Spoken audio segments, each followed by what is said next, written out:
Europe کے جنوب مشرقی سرے کا پہاڑی جزیرہ نما خطہ بلکان مختلف اقوام اور نسلی گروہوں کی آماج گاہ تھی۔ قومی بغاوتوں، نسلی فسادات کی طویل تاریخ رکھنے کے باعث بلکان کا خطہ یورپ کا بارودی آتش فشاں گردانا جاتا تھا۔ 20ویں صدی کے آغاز تک سلطنت عثمانیہ بلکان کا جس کا حصہ تھا روب زوال ہو چکی تھی۔ بلکان کے بعض اقوام جیسے بلغاریہ، یونان، مونٹینیگرو، رومانیہ اور سربیا ترکوں سے آزادی حاصل کر کے الگ ریاستیں بنا گئی تھیں، جبکہ بقیہ بعض گروہ اس سے آزادی کے لیے جدوجہد کر رہی تھیں۔ ان گروہوں کا طاقتور محرک قوم پرستی تھا۔ ترکوں سے آزادی حاصل کرنے والی اقوام اپنی سرحدیں وسیع کرنے کی خواہاں تھیں۔ سربیا جزیرہ بلکان کی تمام ہم نسل سلاوک آبادی کو اپنے ملک کا حصہ بنانا چاہتا تھا۔ روس سربیا کے اس قوم پرستانہ سوچ کا حامی تھا، جبکہ سربیا کا طاقتور شمالی ہمسایہ آسٹریا ہنگری سلطنت سربیا کی ایسی کاوش کے خلاف تھا، کیونکہ اس کو خدشہ تھا کہ سلاوک ریاست کی تشکیل سے اس کی سلطنت میں موجود سلاوک آبادی مادہ بغاوت ہو جائے گی۔ 1908 میں آسٹریا نے بوسنیا ہرزیگوینا پر قبضہ کر لیا۔ یہ سلاوک آبادی کے اکثریتی علاقے تھے۔ آسٹریا کے اس اقدام نے سرب رہنماؤں کو مشتعل کر دیا، جس کی وجہ سے اگلے سال ان کے درمیان تناؤ بڑھ گیا۔ جو فوری سبب بنا وہ یہ تھا کہ باہمی انعد کی اس فضا میں 28 جون 1914 کو آسٹریا ہنگری کے ولی عہد ڈیوڈ فرنینڈنڈ اور اس کی بیوی کو بوسنیا کی دارالحکومت سرجوا کے دورے کے دوران ایک سرب نوجوان نے ہلاک کر دیا، جو جنگ کا فوری سبب بنا۔ اس واقعے پر مشتعل ہو کر آسٹریا نے 28 جولائی کو سربیا کے خلاف اعلان جنگ کر دیا۔ گزشتہ کئی دہائیوں سے یورپی طاقتوں کی امن کاوشیں دھری کی دھری رہ گئیں اور یورپ کو ایک بڑی جنگ کا سامنا کرنا پڑا۔ 1914 تک یورپ چونکہ دو مخالف اتحادی کیمپوں میں تقسیم تھا۔ سربیا کے خلاف آسٹریا کے اعلان جنگ سے دونوں اتحادی کیمپوں کو اتحادی معاہدوں کے تحت ایک دوسرے کی مدد کے باعث تقریباً سارے یورپ کو تماغن جنگ میں شریک ہونا پڑا۔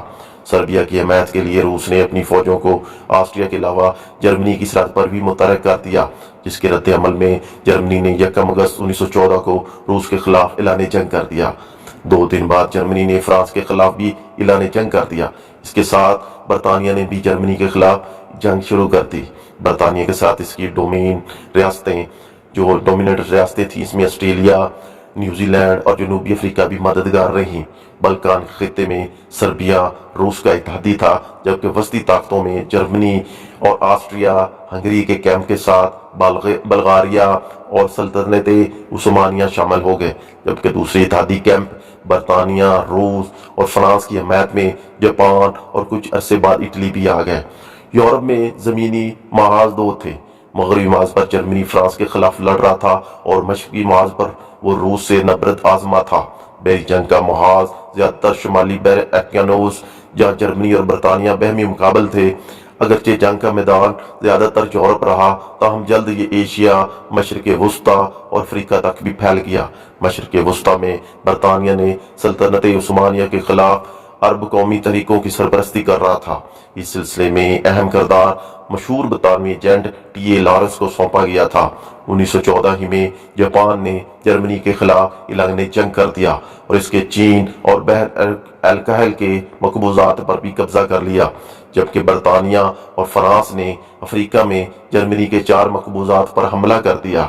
ایشیا اور افریقہ میں اپنی جنگی مہمات کے لیے فرانس سپاہی اور برطانیہ کے سپاہی امنی کالونیاں، جن میں انڈیا بھی تھا، جنوبی افریقہ، سینیگال، مصر، الجیریا اور ہند چینی سے بھرتی کراتے تھے۔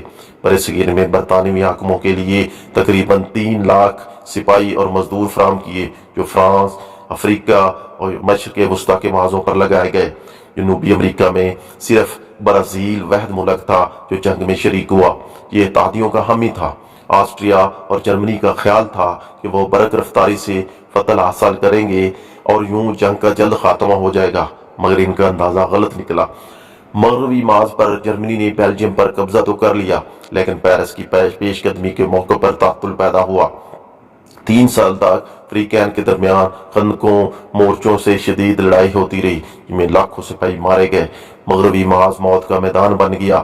یہ محاذ شمالی بحیرہ سے سوئٹزرلینڈ تک تقریباً 500 میل تک پھیل گیا۔ یہ قتل گری 1918 میں عروج پر پہنچی۔ اس سال صرف فروری کے مہینے میں جرمنی کا فرانس پر حملے کے دوران ان دونوں فریقین میں سے ہر ایک اپنے 3 لاکھ فوجی مروا بیٹھا۔ سال کے اخیر تک ہر فریق کے 5 لاکھ سے زیادہ فوجی مارے گئے۔ مغربی محاذ پر بے پناہ جانیں مروانے کے باوجود دونوں فریق مشرقی محاذ پر بھی لاکھوں کی تعداد میں سپاہی بھیج رہے تھے۔ اگرچہ اس محاذ پر روس کی پوزیشن زیادہ کمزور رہی، تاہم اپنی بڑی آبادی کے باعث مزید سپاہی فراہم کرنا اس کے لیے زیادہ مسئلہ نہیں تھا۔ مسلسل 3 سال تک جرمنی کو اس محاذ پر الجھائے رکھا۔ یوں کئی سال تک شدید قتل و غارت اور تعطل اس محاذ کا بھی خاصہ رہا۔ اتحادیوں نے فروری 1915 میں قسطنطنیہ، جسے ترکی بھی کہتے ہیں، کہ بحری راستے ابنائے دارdanیلس پر قبضہ کرنے کی مہم شروع کی۔ ابنائے کے جنوبی جانب واقع جزیرہ نما گیلیپولی پر مسلسل حملے کیے، مگر ترک فوج کے سخت دفاع کے باعث اتحادی کامیاب نہ ہو سکے اور دسمبر 1915 میں تقریباً 2.5 لاکھ فوجی جانوں سے گئے، جس میں زیادہ تر آسٹریلیا اور نیوزی لینڈ سے تعلق رکھتے تھے۔ اس کے بعد جنگ میں امریکہ نے بھی شرکت کر لی۔ 1917 میں جنگ کا فوکس بڑے سمندروں کی جانب منتقل ہو گیا۔ شمالی بحر اوقیانوس، جس میں جرمنی نے جنگی آبدوزوں سے بے دریغ حملوں کا جو سلسلہ شروع کیا تھا، اس پر امریکہ کو تشویش تھی، کیونکہ بحری جہازوں پر ان حملوں سے امریکی شہریوں کا جانی اور مالی نقصان ہو رہا تھا۔ امریکی صدر کی تنبیہ کے باوجود جرمنی نے کان نہیں دھرے۔ جب جرمنی نے امریکہ کے 3 بحری جہاز ڈبو دیے تو اپریل 1917 میں صدر ولسن کا کانگریس کی تائید سے جرمنی کے خلاف اعلان جنگ سے امریکہ اتحادیوں کی طرف سے جنگ میں کود پڑا۔ جنگ میں امریکہ کے آنے سے پلڑا اتحادیوں کے حق میں دکھائی دینے لگا۔ اگرچہ اس سے پہلے روس میں ہونے والے واقعات زار روس کی تخت سے دستبرداری نے مشرقی محاذ پر جرمنی کی جو کامیابی کی راہ کو ہموار کر دیا۔ مارچ 1917 میں زار روس کی جگہ لینے والی عبوری حکومت اگرچہ جنگ جاری رکھنے کے حق میں تھی، مگر جنگ سے نڈھال روسی فوج مزید لڑنے سے انکاری تھی۔ نومبر 1917 میں وہاں بلشویک انقلاب آیا، نیا قائد جو لینن جنگ کے خاتمے کے حق میں تھا۔ چنانچہ مارچ 1918 میں روسی اور جرمن نے بریسٹ لیٹوفسک سمجھوتے کے تحت بیمی جنگ بندی کا خاتمہ کر دیا۔ روس کا جنگ سے دستبرداری کے بعد رومانیہ بھی مئی 1918 میں جرمنی سے معاہدہ کر کے جنگ سے نکل گیا۔ مشرقی محاذ پر جنگ سے روس اور رومانیہ کی کنارہ کشی کے بعد جرمنی نے تقریباً اپنی تمام فوج مغربی محاذ پر لگا دی اور مارچ 1918 میں فرانس پر آخری بڑا حملہ کر دیا۔ مئی کے اخیر تک اس سے پیرس صرف 40 میل دور تھا، مگر اس مہم جوئی میں جرمنی افواج تھک چکی تھی، وسائل کی سپلائی مشکل ہو رہی تھی۔ اسی صورتحال میں اتحادیوں نے بما 1,40,000 تازہ دم امریکی فوج کے ساتھ جوابی حملہ کر دیا۔ جولائی 1918 میں فریقین کے درمیان مارن کی دوسری لڑائی جاری تھی۔ 2 لاکھ مزید امریکی کی آمد سے اتحادی بتدریج جرمنی کی طرف بڑھنے میں کامیاب ہونے لگے اور جلدی وسطی طاقتیں ڈاواڈول ہونے لگیں۔ بلغاریہ کے بعد عثمانی ترک سرنگوں ہو گئے۔ اکتوبر 1918 میں آسٹریا بادشاہت کے خلاف اندرونی انقلاب برپا ہوا۔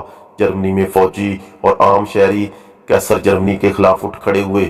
9 نومبر 1918 کو قیصر کو ہٹا کر جرمنی کو جمہوریہ قرار دیا گیا۔ نئی حکومت کے نمائندوں نے فرانسیسی کمانڈر مارشل فوچ سے مل کر جنگ بندی پر اتفاق کیا۔ یوں 11 نومبر 1918 میں جنگ عظیم اول کا اختتام اتحادیوں کی فتح پر ہوا۔ اب ناظرین آتے ہیں جنگ کے نتائج اور اثرات پر۔ تو پہلا جو نقصان ہوا اور نتیجہ نکلا وہ تھا جانی نقصان۔ جو جانی نقصان کتنا ہوا؟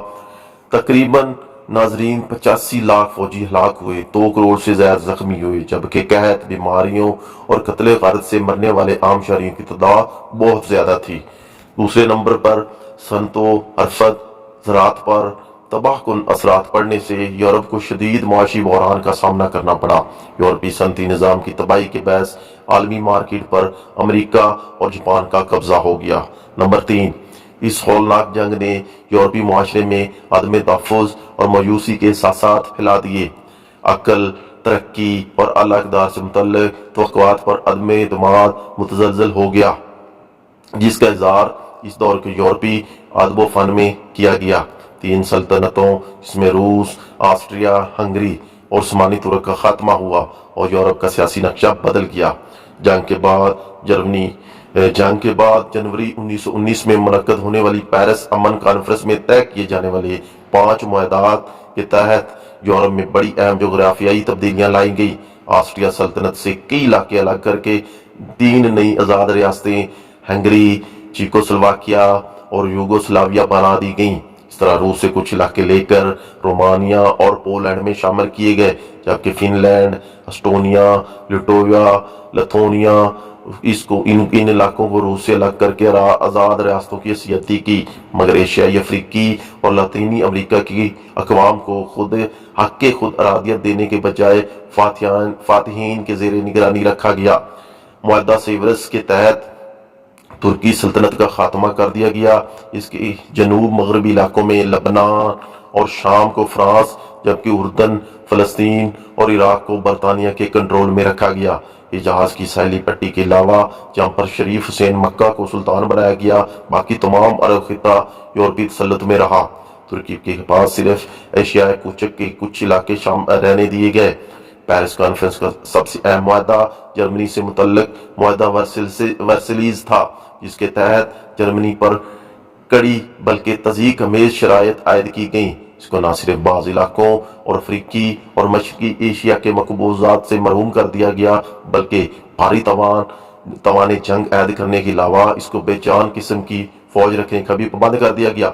اگرچہ اس پیرس کانفرنس نے لیگ آف نیشن کے نام سے ایک تنظیم بھی تشکیل دی، جس کا ایک اہم مقصد اجتماعی سیکیورٹی اور تخفیف اسلحہ کے ذریعے آئندہ جنگوں کی روک تھام کرنا اور بین الاقوامی تنازعات کو مذاکرات سے حل کرنا تھا، مگر یہ تنظیم اپنے بنیادی مقصد جنگوں کی روک تھام کے حوالے سے زیادہ مؤثر ثابت نہ ہو سکی۔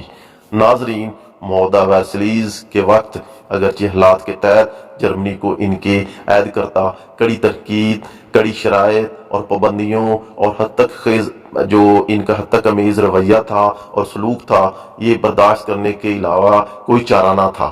تاہم جرمنیوں کو اپنے ساتھ یہ ہونے والے سلوک گوارا نہ تھا، جس کا رد عمل جلد جرمن قوم پرستی کی طرف سے آنے لگا۔ اگلے ہی دہائی میں ہٹلر اور اس کا انتہا پسندانہ ترجمان بن کر ابھرا۔ دوسری جنگ عظیم کا ایک سب سے بڑا جو معاہدہ تھا وہ ورسلیز تھا، جس کے تحت اتنی تکمیز سلوک اور کڑی شرائط کی وجہ سے ہٹلر جو ہے وہ قومیت پرست بن کر ابھرا، اور اس نے پھر یہ ثابت کر دیا جب دوسری جنگ عظیم شروع ہوئی۔ تو ناظرین، یہ تھا آج کا ہمارا ویڈیو۔ امید ہے آپ کو ہمارا ویڈیو پسند آیا ہوگا۔ اگر پسند آیا تو پلیز اس کو دوسروں کے ساتھ شیئر بھی کیجیے گا اور میرے چینل کو سبسکرائب بھی کیجیے گا۔ تھینکس۔